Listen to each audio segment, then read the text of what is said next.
Hey guys, just thought I'd make a video comparing my old iPhone 3G to my new HTC Legend. I've been using it for a couple of days now and quite pleased with it, but I thought I'd just throw up a video showing what the important differences are if you're thinking about migrating from the iPhone to an Android device. And I couldn't find any video really showing all of this in a single video, so I thought I'd make one myself. Well, first of all, this is how it looks. You compare the lock screens, iPhone of course, like that. And this is how my current home screen looks like.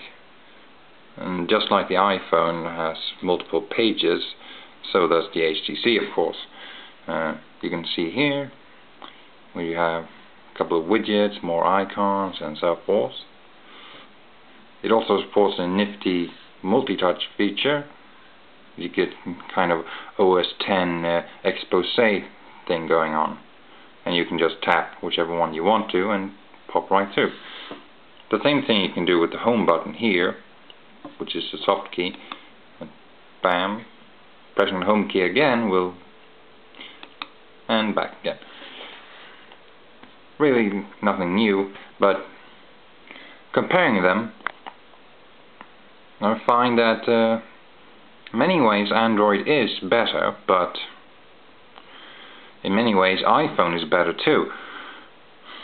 Most primarily, of course, when it comes to user experience, Apple is king and will always be king, probably.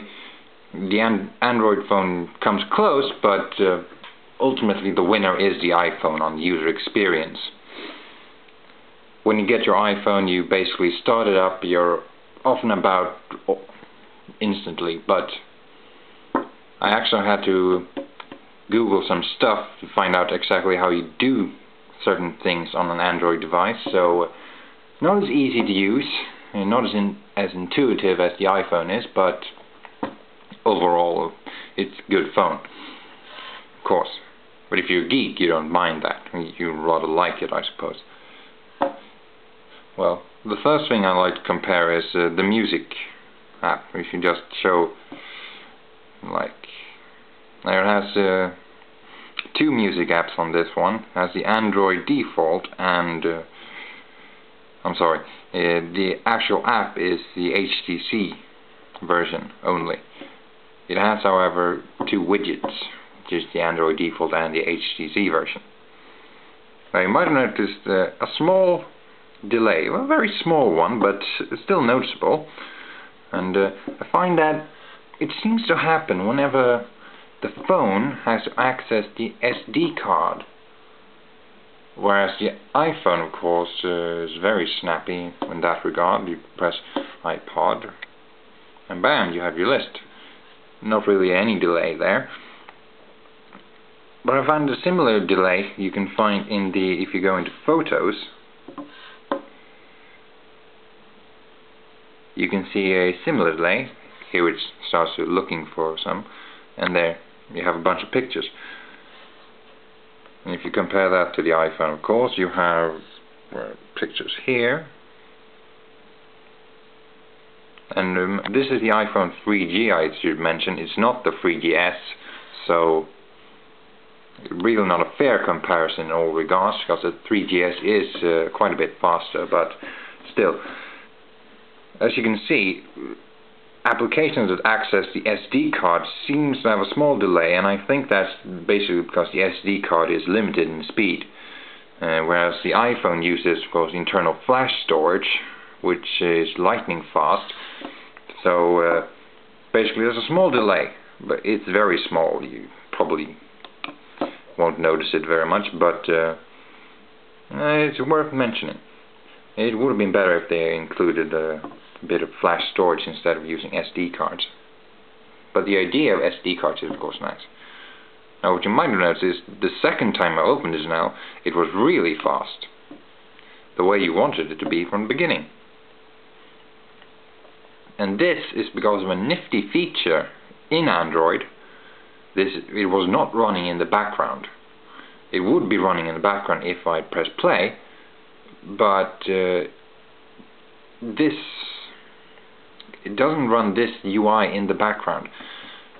What Android offers is a possibility for applications to save their state once they are terminated by either the service or the operating system, or if the phone runs out of resources, it will kill applications as it needs to, and then it will offer the applications a chance to save their state.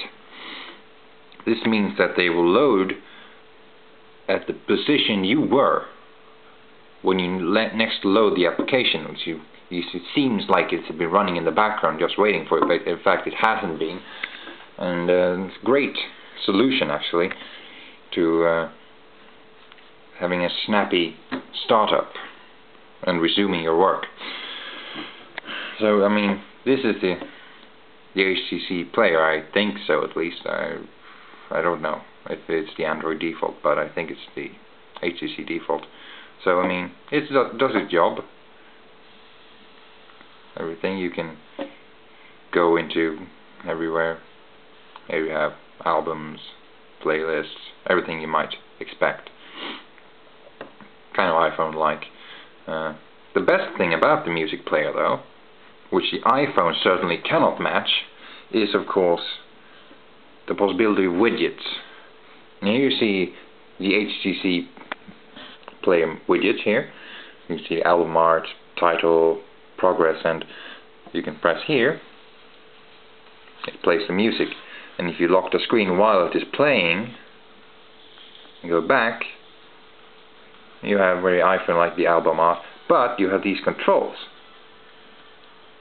You can click and you can move about. So very practical. But the best feature, I feel, is that you can add shortcuts to playlists. So if I press here and I take shortcut, I can choose here music playlist, and I have here a list of all my playlists. So let's do, I don't know, Queen. I have an icon here for Queen, and if I press that,